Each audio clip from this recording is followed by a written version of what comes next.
Тогтолцоотой халуун мэдлэгээр өргөн дэвшүүлье. Би 7 хоногийн өмнө Монголд байж байлаа. Өвлийн эхний сард ачигдсан нэлээд явартай хүүтэн байсан. Тэгэл өнөөдөр энд ирээд халуун дулаан энэ сайхан асрын доор суугаа цагаан идэ ариг цагаан ус би ч одоо зөөдлөж байгаа биш байгаа гэж сайн бодлоо шүү дээ.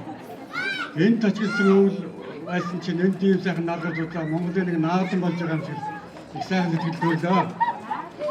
За ингээд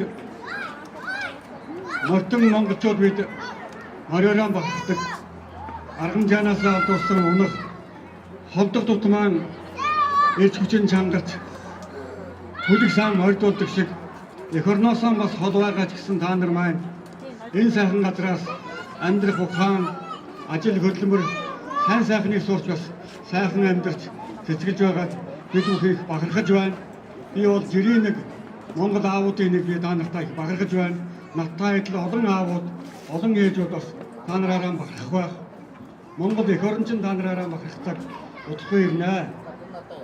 Удахгүй айсуу ирж байгаа шинэ оныг та нар амжилт бүтээлийн их дээдээр угтаж байна. Нэг л мэтгэж та нар бас шинэ 90 Монгол эх орон маань энэ өндөр хөгжилтэй орон шиг бас сайхан хөгжилтэй болсон байхыг харах байх. Тэр эх орныхаа хөгжлийг цэцгэлүүлэх гол хүмүүс бол өнөөдөр энэ та нарын дунд энэ божигын шуугж байгаа энэ хүүхдүүд байгаа. Энэ хүүхдүүдийн хэн энд мэндэлсэн энэ төрсөн хүүхдүүдийн хэн оюун ухааны цар хүрээг тэлж хүн шиг сайхан хүн болгож эх орноо хөгжүүлэх эрхэм дулаан сэтгэлтэй болгоход та бидний хамтын ажиллагаа их хэрэгтэй байгаа шүү. Миний хувьд бол хүүхдийн зохиолч Монголын хүүхдийн зохиолчдын ПН ТV тэргүүнгэж явдаг. Тэгэхээр энэ хүүхдүүдийн хэн оюун ухааны цар хүрээг тэлж хамтдаа бас